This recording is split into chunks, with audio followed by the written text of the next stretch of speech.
Hello friends, रणभूमि family में आप लोगों का स्वागत है। आशा करता हूँ कि आप सब बहुत अच्छे हैं।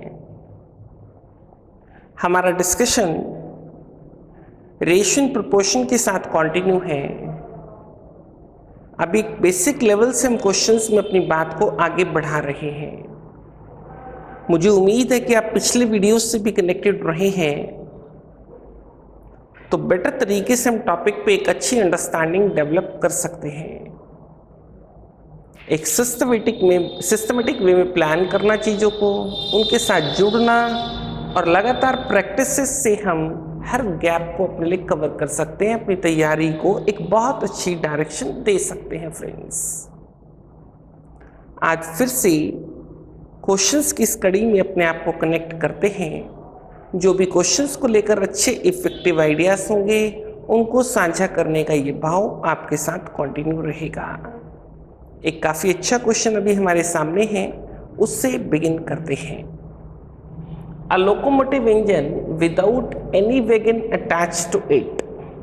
अगर उस इंजन के साथ कोई भी वैगन को अटैच हम नहीं करते तो उसकी मैक्सिमम स्पीड कितनी है? 120 किलोमीटर पर आवर के हिसाब से।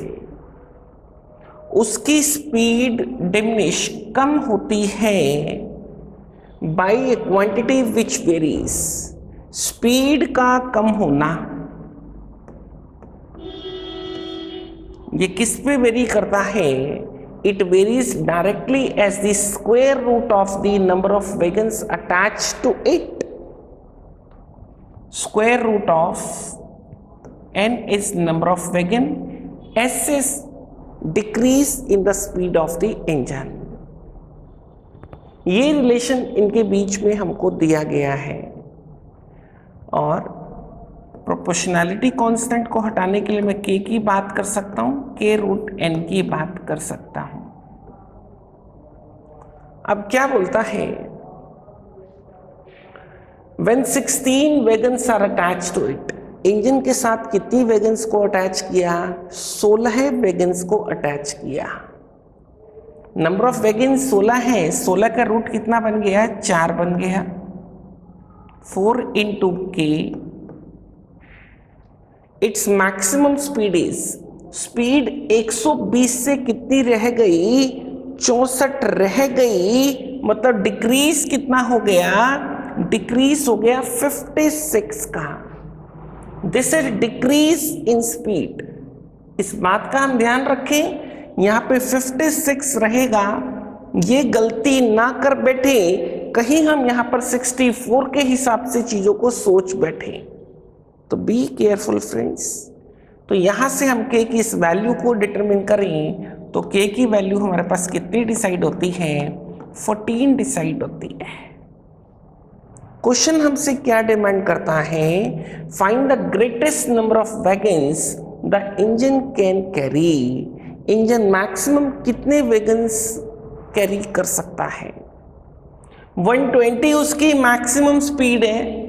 अगर मैं इसकी स्पीड को 0 पे लाने की बात करता हूं तो 120 का डिक्रीज,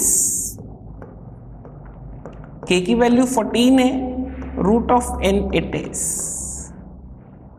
कैंसिल करता हूं, 60/7 स्क्वायर करता हूं, n की वैल्यू मेरे को मिलती है और वैल्यू यहां से मिलती है 73.4। What does it mean?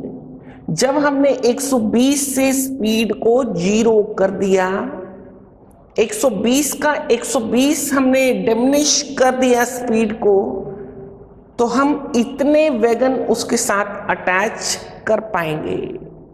But friends, जब स्पीड 0 पे आ गई तो उसके अंदर तो मोमेंट खत्म हो गई बिल्कुल, तो वो तो चलेगी ही नहीं।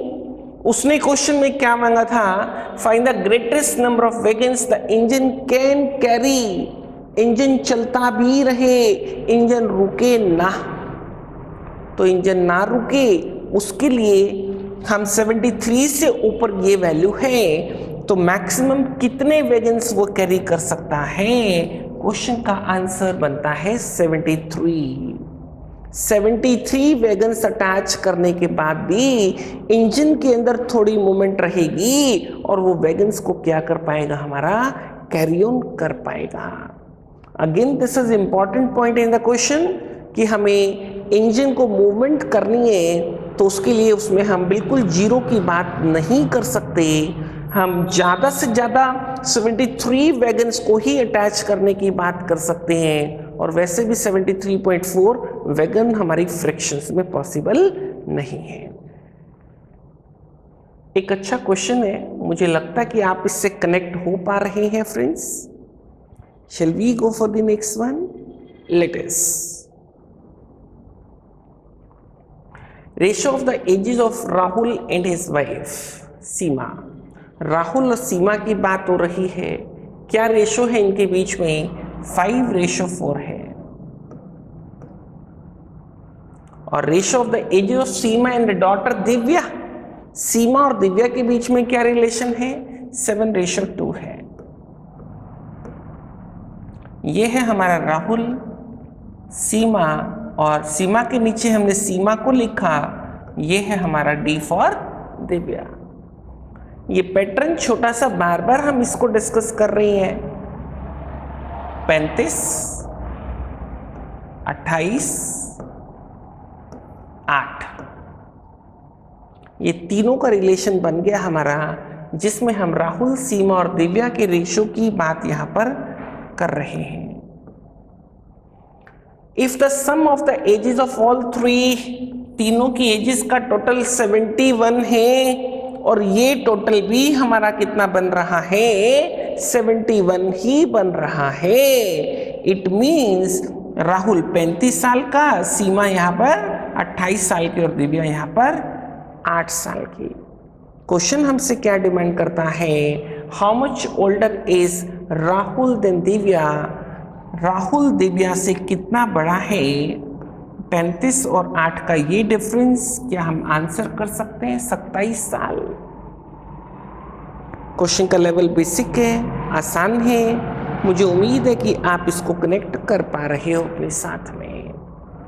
Late us go for the next one. बोलता है 33,630 रुपये। फिर से 3 दोस्तों में बांटनी है ए बी सी। ए और बी के बीच में रेशो क्या है? 3:7। और बी और सी के बीच में ये रेशो क्या है? 6:5। फिर से ए रेशो बी लिखेंगे, बी के नीचे बी लिखेंगे। पैटर्न हमको बड़े अच्छे से क्लियर है, तो मैं इसको ओरली अप्लाई कर देता हूँ इस बार। 3 गुना 6 18 होगा, 7 गुना 6 42 होगा, और 7 गुना 5 हमारा लास्ट में ये कितना होगा? 35 होगा। 42 18 60, टोटल 95 हिस्से। किसकी मनी डिमांड करता है? बी की मनी डिमांड करता है। 33,630 के हमने बना दिए 95 हिस्से, और हमें चाहिए बी का पार्ट। बी के कितने पार्ट है हमारे पास? 42 × 42, दैट इज। अब कैंसलेशन का काम है। आप इस 0 को यहां से कैंसिल करेंगे, 5 गुना 2 कर लें, और यहां पे 5 गुना 19 कर लें। 19 से इसको कैंसिल करता हूं, 5 19 पे कैंसिल करता हूं, 19 1, 19 7, 19 7। आखिरी डिजिट पे फोकस करो। 2 गुना 7 4, 4 गुना 2 8, इस 8 में फोकस करो। 2 गुना 7 4, 4 गुना 2 8, ये 8 पे फोकस कर लिया। इस तरीके से भी थोड़ा टाइम सेव किया जा सकता है। लास्ट में आके भी अगर ऑप्शंस का साथ लिया जाए तो ऐसी छोटी छोटी बातें हमारे लिए यूजफुल रह सकती हैं। लास्ट डिजिट चेक मैंने यहाँ पे लगाया, जिससे मैं अपने टाइम को थोड़ा सेव कर पाया। अदरवाइज आप इस मल्टीप्लिकेशन को पूरा परफॉर्म करते हैं एनी हाउ, जिस भी तरीके से आप करना चाहेंगे, तो आप इस आंसर को जस्टिफाई कर पाएंगे friends. I hope the things are clear once again. Shall we go for the next one? Let us. बोलता है 2 kg व्हीट फ्लोर, 3 kg हमारा राइस फ्लोर, और इसकी कीमत कितनी है हमारे पास? 70 रुपये। आगे व्हीट के प्राइसेस को, व्हीट फ्लोर के प्राइसेस को 10% बढ़ाने की बात कर रहा है, राइस फ्लोर के प्राइसेस को 20% बढ़ाने की बात कर रहा है। 2 kg 3 kg में खर्चा हो गया 70 से 80, 10 रुपए का खर्चा बढ़ा। क्वेश्चन क्या डिमांड करता है? Find the new price of 1 kg of rice flour. 1 kg rice flour की वैल्यू वो हमसे मांग रहा है। देखो क्वेश्चन में किस तरीके से आप छोटी छोटी बातों का फिर से एडवांटेज ले सकते हैं। अगर ये वैल्यू को 10% बढ़ाऊं तो 20 से 22 होती है। ये वैल्यू को 20% बढ़ाऊं तो ये 10 से 12 होती है। एक वैल्यू उसने 10% बढ़ाई थी और एक वैल्यू उसने 20% बढ़ाई थी। क्या चारों ही प्राइसेस 2 बढ़ने से पहले के और 2 बढ़ने के बाद के हमारे पास अवेलेबल है ऑप्शंस के अंदर? Let us try to verify them. अगर मैं व्हीट को यहाँ पे 20 रुपये पर केजी मानता हूं शुरू के अंदर, तो खर्चा कितना बनता है यहाँ पे? 40 रुपए का। 10 रुपए के हिसाब से 3 केजी ये कितने की बन गई? 30 रुपए की। 40 और 30 मिलके मेरी कौन सी कंडीशन सेटिस्फाई हो गई? 70 वाली। 40 वाली चीज 10% बढ़ेगी तो क्या 4 रुपए की बढ़ोतरी होगी? 30 वाली चीज 20% बढ़ेगी तो क्या 6 रुपए की बढ़ोतरी हो गई? ये 4 और ये 6 क्या मिलके 10 रुपए का खर्चा बढ़ना चाहिए? 70 से 80 होने का मतलब ये खर्चा हमारा 10 ही रुपए बढ़ रहा है। व्हाट इट मीन्स, जिस भी तरीके की वैल्यूज की एनालिसिस हम यहाँ पे करने की बात कर रहे थे वो सब कुछ सेटिस्फाई कर रहा है। क्वेश्चन हमसे डिमांड किस चीज के लिए करता है? क्वेश्चन डिमांड करता है new price of a KG of rice flour. नया प्राइस चाहिए हमको राइस फ्लोर का, जो 10 से कितना हुआ था हमारा? 12 हुआ था। तो let us go with this option, that should be our answer. Friends, options का कैसे इफेक्टिव साथ लेना है, कैसे बराबर तरीके से उसको यूज करना है, कैसे क्वेश्चंस को डायरेक्शन दी जा सकती है, हम हर चीज को नोटिस करें। Shall we go for the next one? Let us. A ratio B given है, B ratio C given है, C ratio D given है। A ratio B ratio C ratio D पे हमको कमेंट चाहिए। और शुरू में ही पहली ही वीडियो के अंदर इन बेसिक्स को करते वक्त ऐसी चीजों को कैसे हैंडल करना है, इस बात को हमने बेखूबी डिस्कस किया है। वो पैटर्न और प्रोसीजर से हम अपने आप को अच्छे से फैमिलियर किए हुए हैं, बट उन पैटर्न से हटकर भी हम यहाँ पर टाइम सेव कर सकते हैं। किस तरीके से? हमें A ratio B ratio C ratio D यहाँ पे नोटिस करें। A रेशो B क्या है? मेरी A और B के बीच में 2:3 का रिलेशन है। यहाँ पे क्या 2:3 दिखाई पड़ता है? क्या यहाँ पे रिलेशन 2:3 दिखाई पड़ता है? यस, 35 पे कैंसिल करके ये रिलेशन यहाँ पे दिखाई पड़ता है। आगे की बात करूं, BC 5:21 पे कैंसिल करूं तो 5 और 3 का ये रिलेशन भी मुझे यहाँ पर दिखाई पड़ता है। और आगे की बात करूं, 9 पे कैंसिल करूं, 9 पे कैंसिल करके 7-4 का ये रिलेशन भी मुझे यहाँ पर दिखाई पड़ता है। सारे के सारी कंडीशंस मेरी सेटिस्फाई होती हैं। तो ऐसे क्वेश्चंस में हमें ऑप्शंस का अच्छा बेनिफिट मिलता है। तो क्यों ना इसको लेने का भाव रखें। क्वेश्चन आपका 25 सेकंड के अंदर सॉल्व हो जाएगा। आपको कुछ और किसी तरीके का प्रयास यहाँ पे करने की आवश्यकता नहीं है दोस्तों। Late us go for the next one. A/B हमारे पास है, A/C हमारे पास है। A/B लिखता हूं मैं 4/9। A के नीचे A लिखना, C को इस तरफ लिख देता हूं इस बार में, सॉरी ये B है हमारा, C को इस तरफ लिख देता हूं। फिर से पैटर्न हमको क्लियर है। 9 दूनी 18, 8 और ये बन गया 12। A B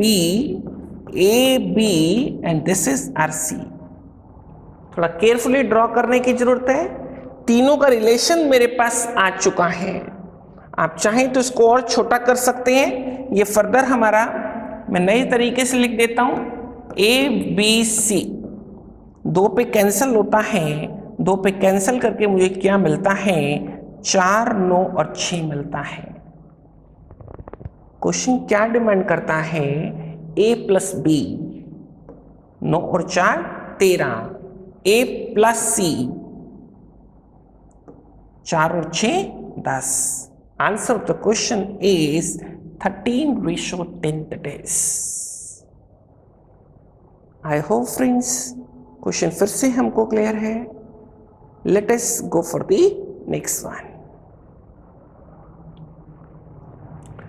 Water is 2.5 times heavier than petrol।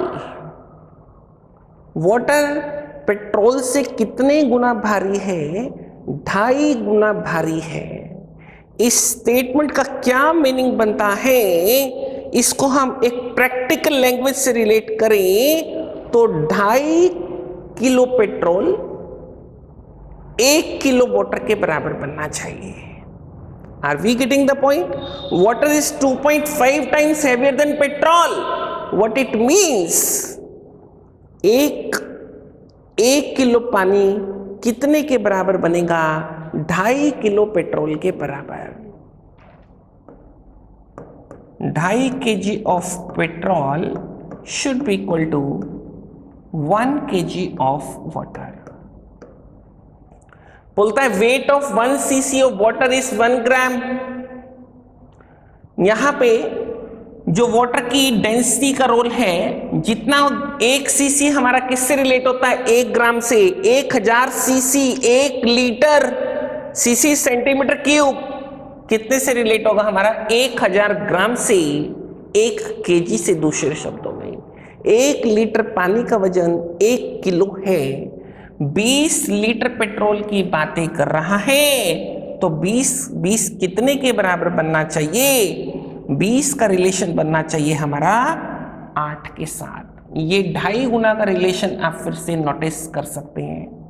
2.5 की वैल्यू 1 से रिलेट होती है तो यूं समझो कि हमारी 20 की वैल्यू किससे रिलेट होगी, 8 से रिलेट होगी दोस्तों।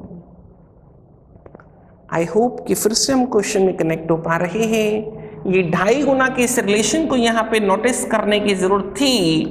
इतनी ही देर का बनेगा क्वेश्चन, मात्र 2-5 सेकंड में ही आप इसको हैंडल कर पाएंगे। I hope the things are clear. Shall we go for the next one? Yes, let us. फिर से एक अच्छा क्वेश्चन है। Income of ABC 5/6/8। 3 दोस्तों की बात है, ABC, इनके बीच में इनकम की ये रेशो, इसको 5x माना, इसको 6x माना, इसको 8x माना। ए सेव करता है अपनी इनकम का 20%, मतलब कि 80% वो क्या कर देता है, खर्चा कर देता है। 5x का 80% कितना खर्चा कर देता है वो, 4x का खर्चा कर देता है। x की सेविंग एक एक्स की सेविंग करेगा, 1x की सेविंग करेगा, 4x का खर्चा करेगा, टोटल 5x वो कमाएगा।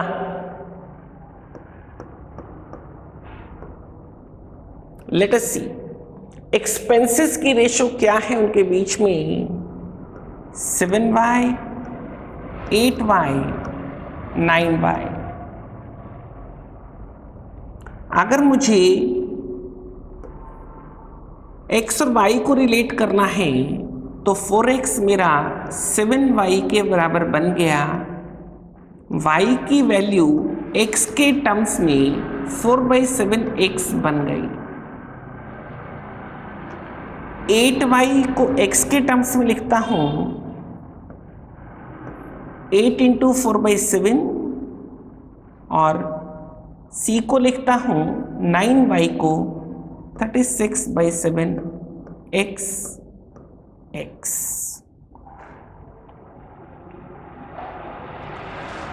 और ये मेरा खर्चा कितना x के टर्म्स में, दैट इज 4x।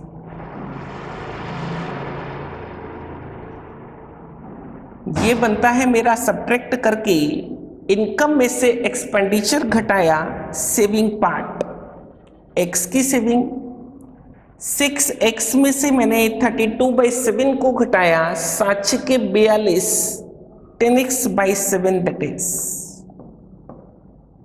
और 8x में से मैंने 36/7 को घटाया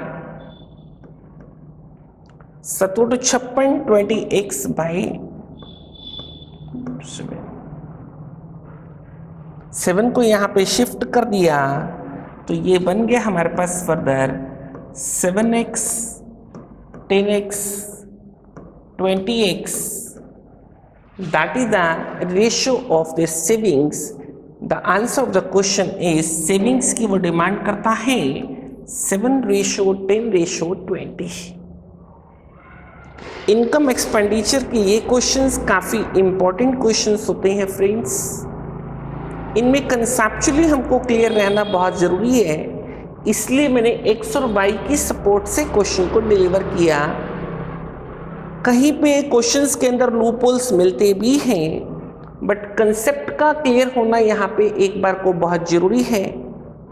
हमने इनकम को x वेरिएबल के टर्म्स में लिया, एक्सपेंडिचर को y वेरिएबल के टर्म्स में लिया, और एक्सपेंडिचर इनकम माइनस एक्सपेंडिचर करने से हमको क्या मिलता है, सेविंग पार्ट। और एक्सपेंडिचर को बीच में हमने किससे रिलेट कर लिया, y वेरिएबल को x वेरिएबल से रिलेट कर दिया, जिससे हम उसकी सेविंग पे इस तरीके से कमेंट कर पाएंगे। आप क्वेश्चन को एक बार फिर से रिपीट करें, वीडियो के अंदर चीजें आपको क्लियर दिखाई पड़ेंगी। Shall we go for the next one, let us. There are 3 numbers a b such that a b c की बातें हो रही है, twice of a that is equal to thrice of b, twice of a equal to thrice of b, तो a upon b that is equal to 3/2। a और b का ये relation यहां मैं लिख देता हूं। आगे क्या बोलता है, 4 times of b that is equal to 5 times of c। b और c की ये रेशो मेरे को क्या मिलती है, 5:4 मिलती है। मैं b के नीचे b लिखकर ये c लिख देता हूं। ये रिलेशन मुझे फिर से मिलेगा, a b और c के बीच में तरीका अच्छे से जानते हैं, 15, 10 और यहाँ पे मेरे को कितना मिलेगा, 8। उसने किस किस के बीच की रेशो डिमांड की है, a और c की रेशो हमसे डिमांड की है, जो हम 15 और 8 यहाँ से कंफर्टेबली डिसाइड कर पा रहे हैं। मुझे उम्मीद है दोस्तों क्वेश्चन का लेवल आसान है, फिर से हम आसानी से अपने आप को यहाँ पे कनेक्ट कर पा रहे हैं। Late us go for the next one. The proportion of engineers, diploma holders, undergraduates working in a company was engineers 8 हिस्से, डिप्लोमा होल्डर्स 5 हिस्से, तो अदर ग्रेजुएट्स हमारे 1 हिस्सा। बोलता है salary of each of them, salary की बातें कर रहा है। सैलरी किस प्रोपोर्शन में है? सैलरी है हमारी 5:2:3। देखो, एक कंपनी जब एम्प्लॉयर अपने एम्प्लॉइज को पे करेगा तो किस हिसाब से वो सैलरी बिल तैयार होगा? नंबर ऑफ एम्प्लॉइज के हिसाब से, और हर एम्प्लॉय को किस रेशियो में पे करता उसके हिसाब से। उन दोनों के गुणनफल से ही उसका सैलरी बिल तैयार होगा। तो यूं समझो 8 × 5 40, 5 × 2 10 और 1 × 3 दैट इज 3। 53 हिस्से में से 40 हिस्सा इंजीनियर्स को जाएगा, 10 हिस्सा डिप्लोमा होल्डर्स को जाएगा और 3 हिस्सा किसको जाएगा? ग्रेजुएट्स को। टोटल उसने कितना पे किया? टोटल डेली सैलरी 318 रुपए। इसके बनाता हूं 6 भाग, 53 भाग। एक भाग कितने का? 6 का। 53 से डिवाइड किया, एक भाग 6 का बना, 40 भाग 240 के, 10 भाग 60 के, और ये वैल्यू हमारी 18। अब आगे क्या बोलता है? बोलता है कंपनी ने कितने डिप्लोमा होल्डर्स रखे थे? 20। 5 का 4 गुना 20, तो कितने इंजीनियर्स रखे थे? 8 का 4 गुना 32। 32 इंजीनियर को कितना पे किया? 240 पे किया। तो एक इंजीनियर को कितना पे किया? ये वो क्वेश्चन में हमसे डिमांड करता है। डेली सैलरी पे टू इंजीनियर फॉर्स, और यहां से 8 4 8 3 30/4 7.5 रुपए डिसाइड होता है दोस्तों। क्वेश्चन क्लियर है हमको? Let us go for the next one. बोलता recent tariff hike of 3% by Indian airlines witnessed. कितना हाइक कर दिया गया टैरिफ के अंदर? 3% का। जो फैक्टर परसेंटेज का डिस्कशन बड़े हेल्दी तरीके से हम लोगों ने शेयर किया है। मैं चीजों को कट शॉर्ट करूंगा। उन चीजों को समझने के लिए आपको परसेंटेज से फिर से अपने आप को कनेक्ट करने की जरूरत है। 100 से हमने एक फैक्टर को कितना कर दिया? 103 कर दिया। दूसरे फैक्टर पे क्या इंपैक्ट आया? 2% एयर ट्रैवलिंग में फॉल हो गया। दूसरा फैक्टर 100 से कितना हो गया? 98 हो गया। 98 से मल्टीप्लाई कर देता हूं, ये मेरे पास टोटल बनता है 98 के हिसाब से। चलो एक 9800 बना देता हूं। 9800 गुना 100 गुना 3 बना देता हूं। 4 27 और 4 2 29 ऐड करके मुझे क्या मिलता है? 9। जो चीज शुरू के अंदर 10,000 थी उसमें कितना शिफ्ट हुआ? ये 94 का शिफ्ट हुआ। 0.94% का शिफ्ट हुआ। उसके बिजनेस के अंदर जो इन दोनों फैक्टर्स के कंबाइंड इम्पैक्ट से हमको मिला है वो मिलता है 0.94% का इंक्रीज। आगे क्या बोलता है? Income of Indian airlines increased by 4.7 crore. 0.94 हमारा किससे रिलेट होता है? 4.7 करोड़ से रिलेट होता है। वो टोटल इनकम हमसे मांग रहा है। मैं 4.7 को 0.94 से डिवाइड करता हूं, 100 से मल्टीप्लाई करता हूं, या फिर दूसरे शब्दों में 500 करोड़ का 1% वैल्यू कितने के बराबर बनेगा? 5 करोड़ के बराबर बनेगा। और 5 से थोड़ा कम है ये वैल्यू, हम आसानी से इसको आंसर यहाँ पे कर पाएंगे। अब कैलकुलेशंस के इन छोटे छोटे प्रोसीजर्स में जिस भी तरीके से आप कंफर्ट महसूस करते हैं उसके अकॉर्डिंग आप इनको करने का भाव रखो।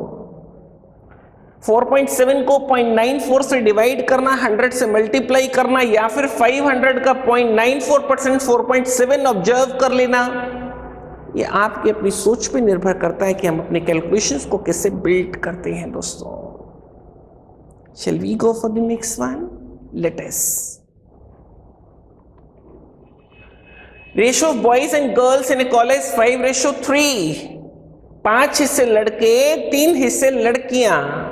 क्या ये 5:3 की रेशो दिखाई पड़ती है? क्यों ना इस फिगर का नाम बॉयज रख दिया जाए और इस फिगर का नाम गर्ल्स रख दिया जाए। आगे बढ़ते हैं, देखते हैं क्या हमारी वैल्यूज यहां पे सेटिस्फाई हो पाएंगी। 50 boys leave the group, leave the college. 500 में से 50 छोड़ गए तो कितने रह गए? 450 रह गए। 50 लड़कियां ज्वाइन करती हैं, 300 से कितनी हो गई? 350 हो गई। नई रेशो क्या तैयार हुई? क्या ये रेशो बॉयज और गर्ल्स की नो रेशो ही तैयार हुई? Yes it is. तो शुरू में हमने क्या लेट किया? नंबर ऑफ बॉयज पर उसने डिमांड किया है, हमने इसको 500 लेट किया, तो बिल्कुल ठीक लेट किया। क्वेश्चन का लेवल आसान है इस बार, मुझे लगता है कि आसानी से हम इससे कनेक्ट हो पा रहे हैं। Let us go for the next one. What proportion of a mixture containing alcohol and water in the proportion 7:5? Question अच्छा है दोस्तों। बोलता है अल्कोहल और वाटर की बातें हो रही हैं, 7:5 की बात हो रही है।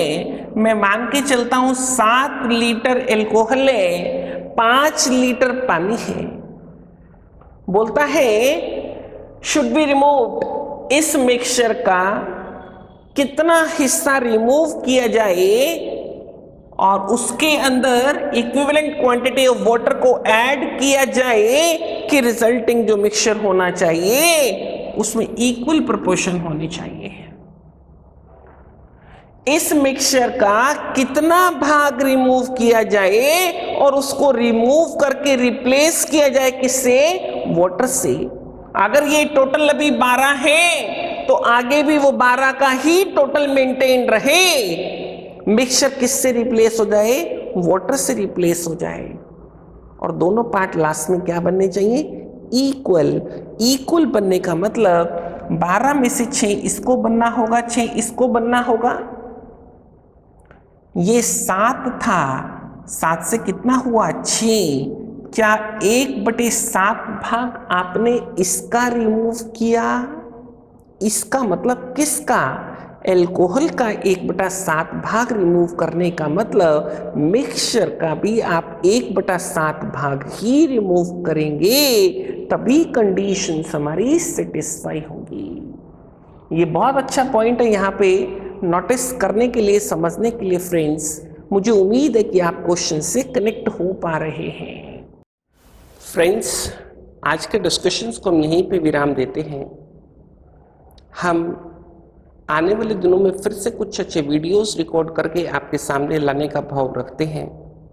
मैं उम्मीद करता हूं कि आप पिछले वीडियोस से भी बहुत अच्छे से कनेक्टेड हैं अभी तक, और आने वाले दिनों में भी इससे इसी तरीके से कनेक्टेड रहेंगे। फ्रेंड्स, मुझे मोटिवेट किया करो आप लोग, मुझे और प्रोडक्टिव बनाने के लिए। कहीं मुझे और पॉजिटिव एनर्जीज की ज़रूरत है जो आप लोगों से डराइव मेरे को होती है। तो चैनल्स को सब्सक्राइब करें, शेयर करें, लाइक करें, ताकि हम इसको और बेटर तरीके से प्रोडक्टिव बना के मैं आपको बेटर तरीके से सर्व कर पाऊँ। तो आज के लिए इतना ही friends. With these words, thank you for today.